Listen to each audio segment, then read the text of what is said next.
Here we go, starting a new series called The Sound of a Whisper. And we're going to look at this one story, one section of the life of Elijah. And I kind of took my time on this because you ever just know there's something else laying under a rock and you just can't, I have always had a feeling there's something in here that I'm not digging out, but I think I got it, and you're going to have to wait to week 3. Right? Because it's going to be like 3 weeks. Why was he not in the wind? Why was he not in the fire? Why was his voice, why did he just speak in a whisper to Elijah, if you've ever heard the story? Why? I think I found the answer. If I'm wrong, he'll tell me when I get to heaven, you're wrong on that, but I think I found the answer. So anyway, let's start. Lengthy reading here. All right. 1 Kings 19:1. Ahab told Jezebel all that Elijah had done. I'll talk about that in a second. How he had killed all the prophets with the sword. Then Jezebel. Anybody here named Jezebel? Anybody named their kid? Is that one of? We're beyond the kid years now. Is that a hot name on Google? Jezebel. Then Jezebel sent a message to Elijah saying, "So may the gods do to me, and more also, if I don't make your life as one of them by this time tomorrow." Then he was afraid. He arose, ran for his life, came to Beersheba, which belongs to Judah, and he left his servant there. But he himself went a day's journey into the wilderness and came, sat under a broom tree. And he asked that he might die, saying, "It is enough. Now, O Lord, take away my life, for I am no better than my fathers." And he lay down and slept under a broom tree, and behold, an angel touched him and said, "Arise and eat." And he looked, behold, there was at his head a cake baked on hot stones, a jar of water. He ate and drank and lay down again. The angel of the Lord came a second time, touched him and said, "Rise and eat, for the journey is too great for you." He rose and ate and drank and went in the strength of that food 40 days. That's some good food. 40 days, 40 nights to Horeb, the mount of God. And there he came to a cave, lodged in it. And behold, the word of the Lord came to him, and he said to him, "What are you doing here, Elijah?" It's not that God didn't know the answer. He said, "I've been very jealous for the Lord, the God of hosts, for the people of Israel has forsaken your covenant, thrown down your altars, killed your prophets with a sword, and I only am the only one left to see." You ever felt like that? God, I'm not crooked like everybody else. I'm your one.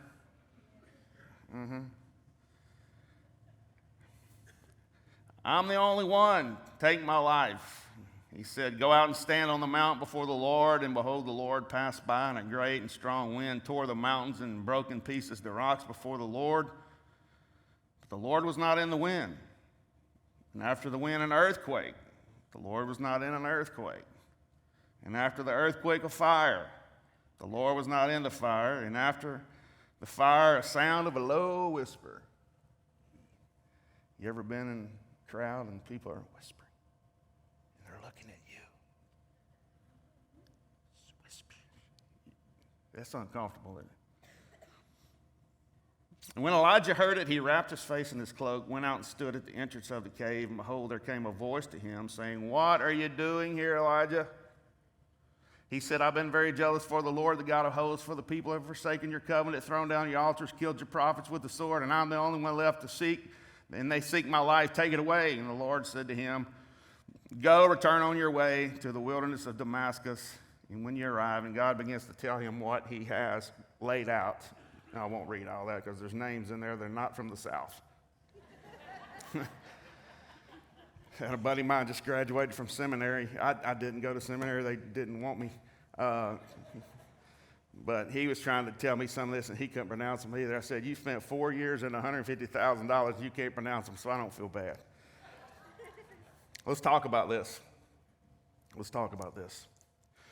In the time that we're unpacking this story, you have to kind of understand what's going on here. God is upset with Israel, which is a recurring issue in the Old Testament. So God deals with them in this way. He tells Elijah, "I'm going to give you the power to speak, and it won't rain." So Elijah says, rain stop, and for 3.5 years it doesn't rain. How many of you know that your grass is going to die? How many of your grass is dead now? Right? We went 3.5 weeks without rain. So some things happen here. God says, I'm going to take care of you. And he told him to go to the brook Cherith. And he goes to this brook. He gets to drink water from the brook. And God sends ravens to feed him. Bread, meat. I'm sure it was medium well, filet with A1. I'm preaching right now. You might be ketchup or I don't know. My wife and I went to Outback one time, and she ordered A1, and the chef, what do you ever call him, the cook, come out and was reprimanding us.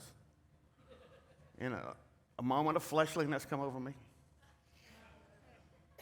He said, you're wanting what with my steak? She said, A1. And he goes, that's an insult. I said, are you here? I'm sorry. Well, you'll remember this. I said, first of all, pal, it might be your steak, but my money. Right? And if you could cook a better steak, they wouldn't need A1. Right? Anyway. Focus. Just picture this, okay, guys? We got to take a little trip in the mind of this, and I'll show you why in a minute. If things were so bad, and God says to you, go to the Neches River and camp out there, and I don't know that I'd want to drink that water, but anyway, if that's all you got, especially if it's this side of the paper mill, maybe north, but God sends ducks, with meat and bread, and they feed you. Let's just take a little census here. How many would say, I think God's with me? That's not normal, right? So as it would be, the brook dried up because of the drought, and God's not scratching his head. He said, I'll tell you what, Elijah, I want you to go to Zarephath, and there, when you get to the gate, you're going to find a little lady. She's going to take care of you. He does. There's one little lady gathering 2 sticks. 2 sticks. That's not a big fire. But that's where she's at. She only has enough meal and enough oil to make one more cake because the famine is so bad.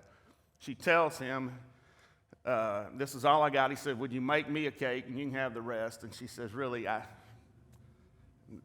the amount of sticks equals reality of this is all I got. It don't take much fire. And he says, well, if you'll give that to me, God will bless you. She does. And God says, here's your blessing, lady, as long as this famine's in the land, every time, no matter what you're making, if you're making pancakes, you're making cornbread, biscuits, whatever it is, German chocolate cake, peach cobbler, whatever you're making, whenever you dip your cup into that barrel where the meal is, and you take your jar of oil, it's going to be just enough. Just enough. And what a miracle. Elijah eats that cake, goes on, and there's a little lady whose son has died. I'm leading you somewhere. I want to help us today not feel crazy. All right, you with that? Where's my cook? Where's my steak man?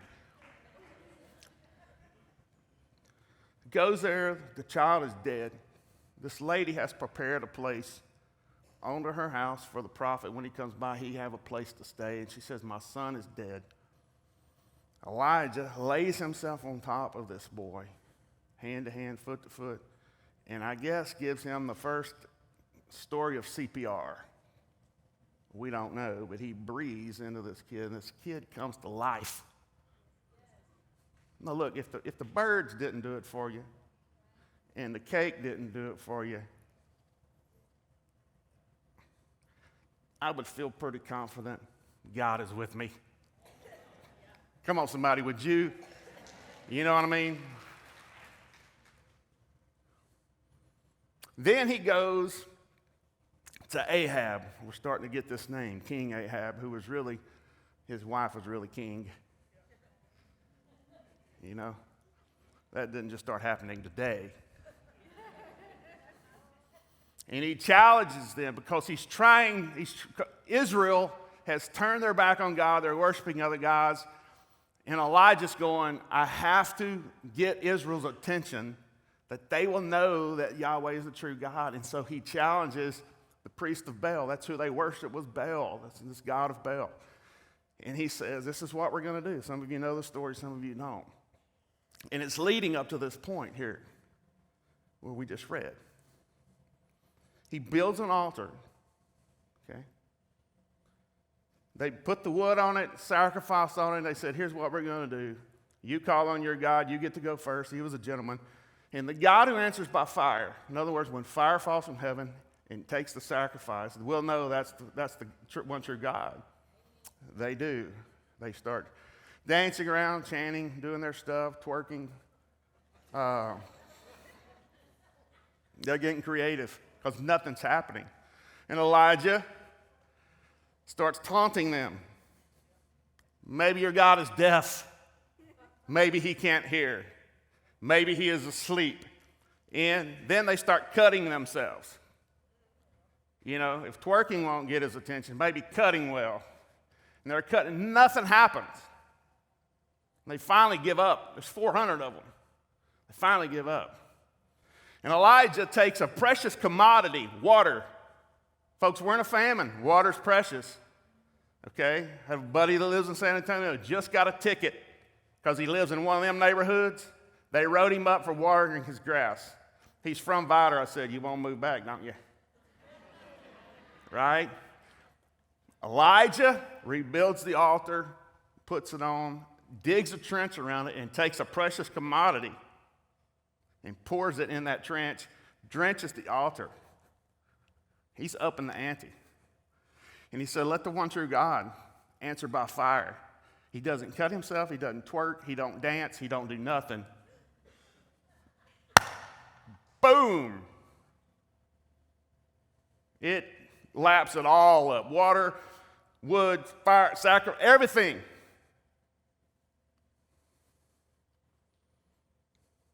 Then they take a sword and they kill all of them. What a man, what a man, what a man, what a mighty big man. What a mighty, mighty big man. How many of you right now can be honest in first service? Because first service is honest, second, iffy. Would say, by now, I know my Redeemer lives.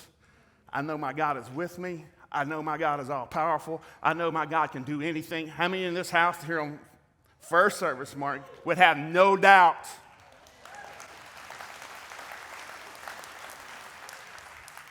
Good. Because I'm going to help us today.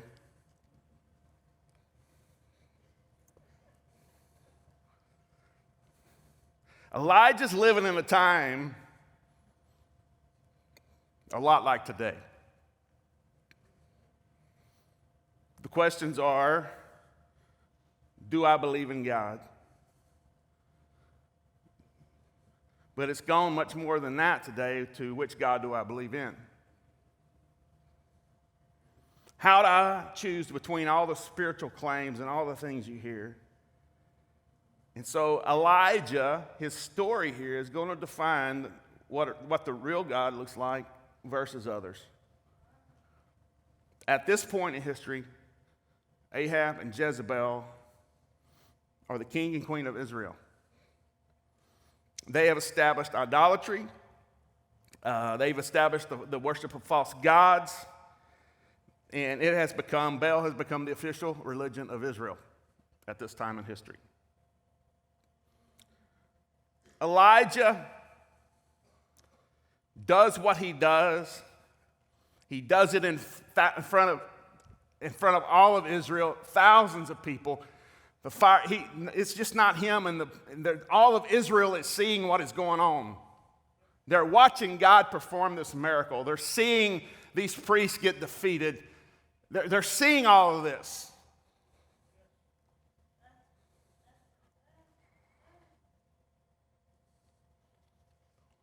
we would think their response would be,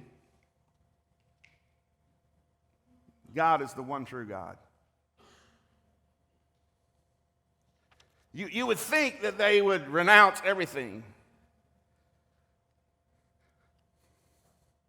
The last verse of chapter 18 says that Elijah tucked in his coat, because you know the story where he sends his servant out toward to look over the ocean and say, what do you see? Because he's about to pronounce rain back on the land, right?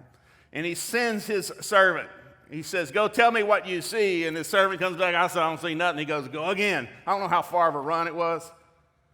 He runs back, he looks back over toward the ocean, and he says, he does this on the seventh time, and finally the seventh time, I don't know if this servant made it up. I don't know if he just thought he saw something and said he saw something, but he's tired.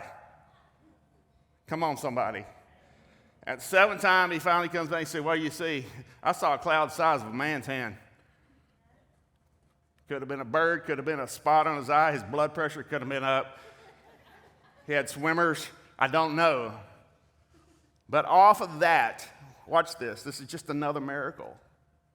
Off of that, Elijah goes to Ahab and said, get in your chariot, and you better hook them back, because I hear the sound of abundance of rain off of something so small. His faith is so huge at this time that he would make a proclamation off of a cloud the size of a man's hand that rain's coming, it's going to happen, it's Harvey Jr.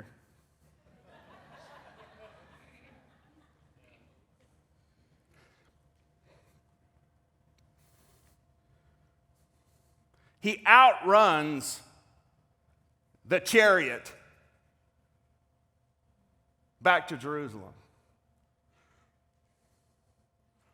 He has supernatural strength to outrun a chariot. Folks, right now, I'm wanting to write a couple books about the greatness of God. Right?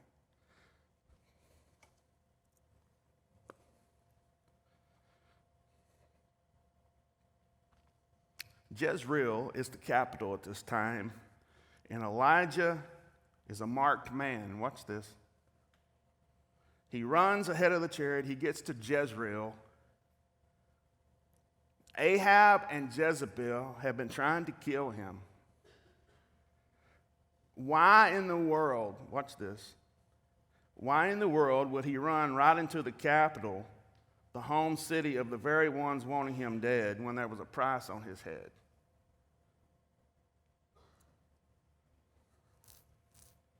The only reason can be this. He expected that now either Ahab or Jezebel would see that Yahweh was the one true God, and they would repent. That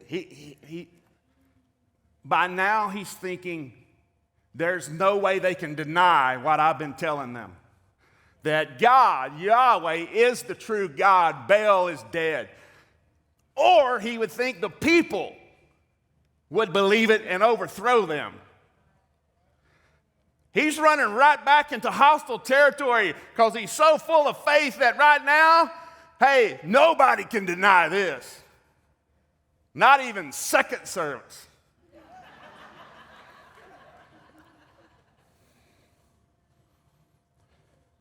But one way or the other, either they would accept it or the people would kill them. One way or the other, Elijah believed that the faith of the Lord would once again become the faith of Israel. And they would turn away from the false god of Baal, and God's glory would be restored back. He would have never gone to the capital if he wasn't convinced that God had what he just displayed on Mount Carmel would change everybody. There's no way, folks, no way that they could see what God did and still want to kill him. No way. But Jezebel sends him a letter. We read it. Ahab told Jezebel, husband told wife, all that Elijah had done and how he had killed all the prophets with the sword. Then Jezebel sent a message to Elijah saying, so may the gods do to me and more also if I don't make your life like the one of them by this time tomorrow. And Elijah, a man full of faith, who's seen birds get him filet, who's seen a woman bake him a cake, who breathed life into a dead boy, who watched fire fall from heaven, who outrun a chariot, looked at that letter and wadded it up, spit in it, stepped on it, wrote on the backside of it, bring it on, woman, and said, go give this back. Wouldn't that's what we think would happen? Come on, folks. I remember the day the new kid beat the bully up at school. We had this kid in the 10th grade. He was 20. Right? No kidding. He was 20. Of course he was a bully. You know, he had 3 kids. Not just kidding. And this new kid come, man. He was dressed all prepped up, and we had penny loafers back then. You stuck a penny in your loafer. Henceforth, penny loafers. I'll never forget the day after P. I've told you the story before, just in my mind, and this is trying to make a point that I'll never forget the day the boy with the full beard in the 10th grade pushed this kid. And I'll never forget the penny loafer smacking him in his mouth and knocking his teeth out on the floor outside of PE. Goliath went down. Listen to me. We didn't have cell phones. We didn't have email. We didn't have nothing. But I tell you, by the next period, word had spread. Hey, I bought the dude a hamburger, French fries, and Sprite at Mutt and Jeff's. I wanted to be his friend. We all respected him. You're thinking, if you're Elijah, you just kicked the teeth out of the bully. If his mouth,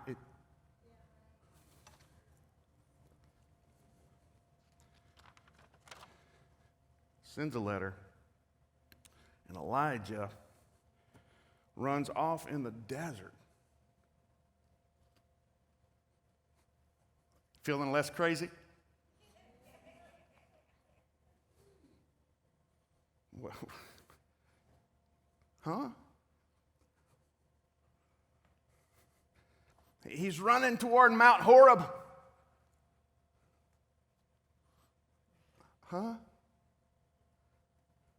Elijah had done everything he could possibly do to show Israel that his God was the true God.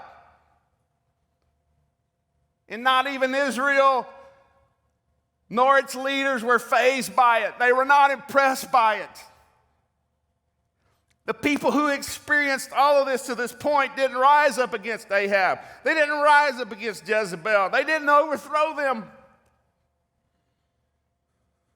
There's not even a group of demonstrators on the steps of the Capitol holding signs that say, "Make Jerusalem great again."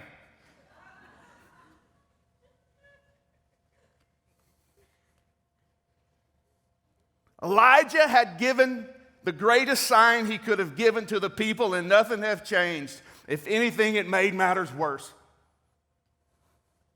What do you do when you've done all you can do and all that you know to do? When you've given your best and your best wasn't good enough? When you lay out the perfect plan and it backfires on you? Anybody? I can tell you what Elijah does. He runs to the wilderness, the desert, and he, like us, watch please,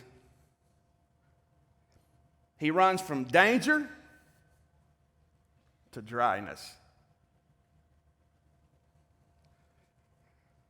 Probably the greatest prophet in history and the most powerful miracle worker. Heading from bad to worse, from danger to dryness. maybe his story is so relatable to us. And I'm not going to ask you to raise your hand because I know we all know what this is like. James, in the book of James, he references Elijah. Watch this.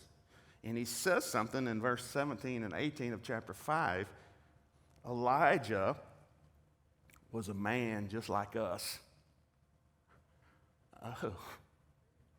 Yeah.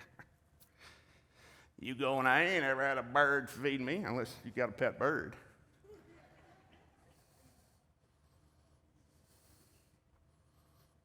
No, but hadn't we made bold proclamations? I'll speak for me. I forget. I'm not asking y'all to raise your hand anymore. I have made bold proclamations. Patrick, I'll never do that again, God. I tell you right now, I'm a new man. Sunday, even one service on Labor Day would do it. Man, I got it. I'm just, no more. I've done away with that. I whipped it. Whipped it good. They're clueless on the front row. What does that mean? All I have to do is dun, dun, and all my 80s people getting spiritual now. Right? Made a proclamation, God, I'm done. I'm over it. I've whipped it.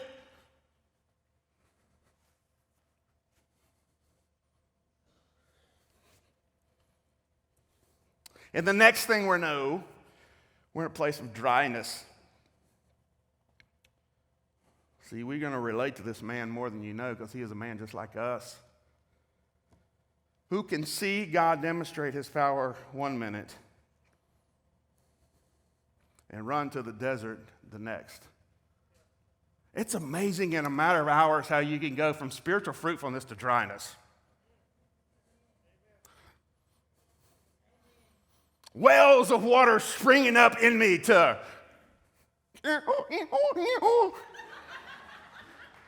nothing's coming out. I'm dry. Anybody? One phone call, one text message, one word, one look from that person at Walmart. And your day's shot. You're dry. You can leave here today going, I felt God today and I just really feel inspired today. And one thing, one person pulled in front of you, your kid call you. And you can go from fruitfulness to dryness in a matter of moments. From faith, from expectancy, to I just want to die. And it's hard to see the blessings, isn't it? You can be the most blessed person in the world and not see it, only focus on. I used to hold up a piece of paper and put a dot on there and hold up a poster board. I did that one time. So what do y'all see? Everybody sees the dot. But there's so much more on that page. So much more to that page than the dot, but that's what we see. We can get to a place where we don't see the blessing.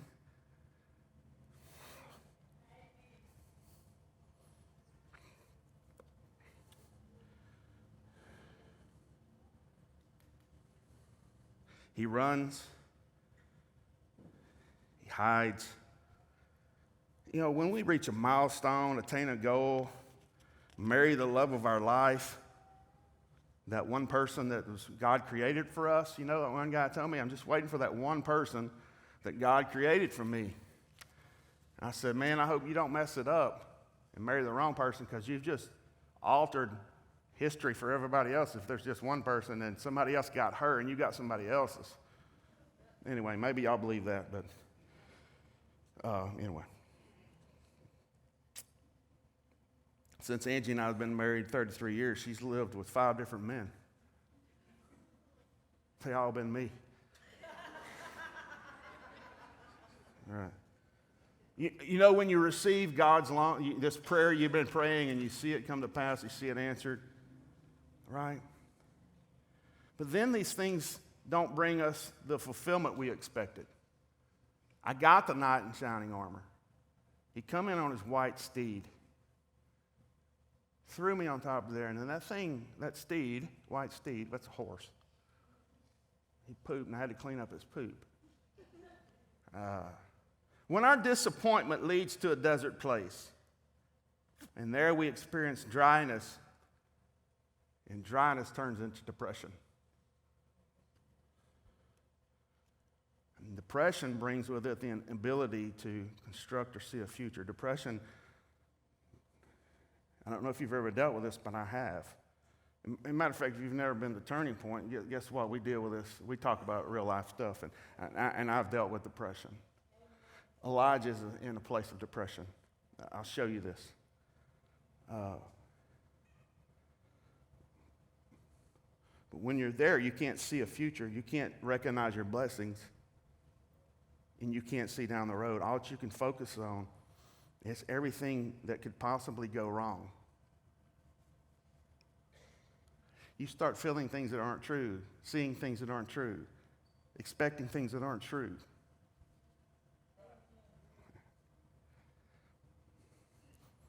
But Elijah's story is about to show us, as he did Elijah, how God still shows up in our lives, or better yet, God's reactions to our actions. Elijah's story is about to show us God's not scratching his head. God doesn't curse Elijah, right? He doesn't kill Elijah. That's one prayer he didn't answer. We're about to see how God, because Elijah's just like us, and God is still God. When Elijah runs into the desert, we see a man of God cracking in despair. How in the world can this man who has seen God do so many things buckle under the threat of a woman? Verse 3 says, he read her message and he was afraid. Not even a hint of faith, not even a hint of, Up on the mountain when he's calling down fire from heaven, he's not afraid. To me, that would be the ultimate, I hope you show up, God. This is going to backfire.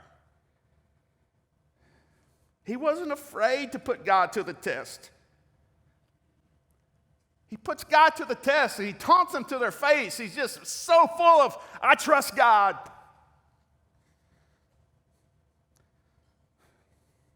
But now he's out of ideas.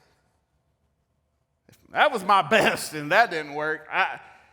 He's out of strength. He's out of miracles. He's done everything he can do and nothing happens. He's spent. He gave his best and his best wasn't good enough. And verse 3 says, he let his servant go. Now, if Elijah was a rich man and had a servant, it would be one thing, but he's not a rich man. He's a prophet, and prophets had servants. It would be like me firing my staff. This servant was his staff. He's the one that ran to look for the way. He's the one. He was his right hand. He's the one that got things done. By Elijah letting him go, he's saying, I quit the ministry. I quit. You said, George, have you ever done that? Never. I have driven by Home Depot many Mondays and said, I wonder if they're hiring.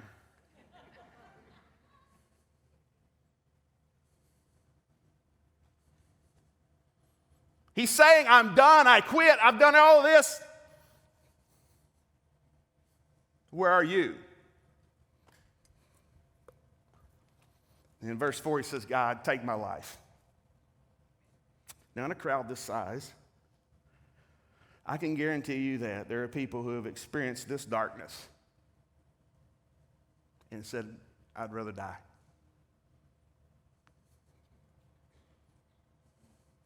And in a crowd this size, there are people right now who are in this kind of emotional darkness. So God comes up with a treatment plan for Elijah's mental state. So what does God do, and how does God react? And what we're going to see next week, because I got triple zeros up there.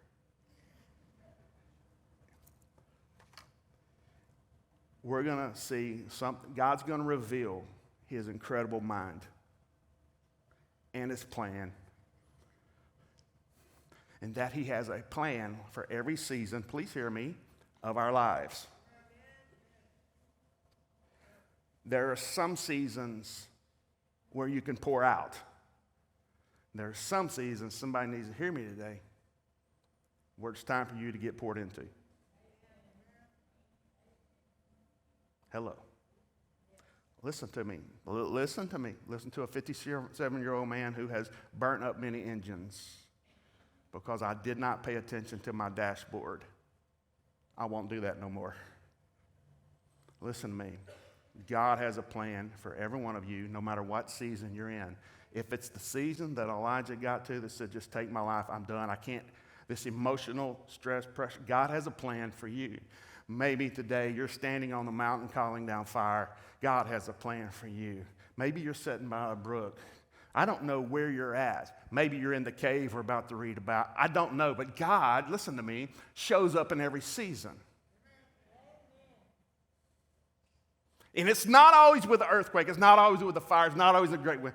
Sometimes it's a whisper and there's a reason God did this. I'll tell you that week 3.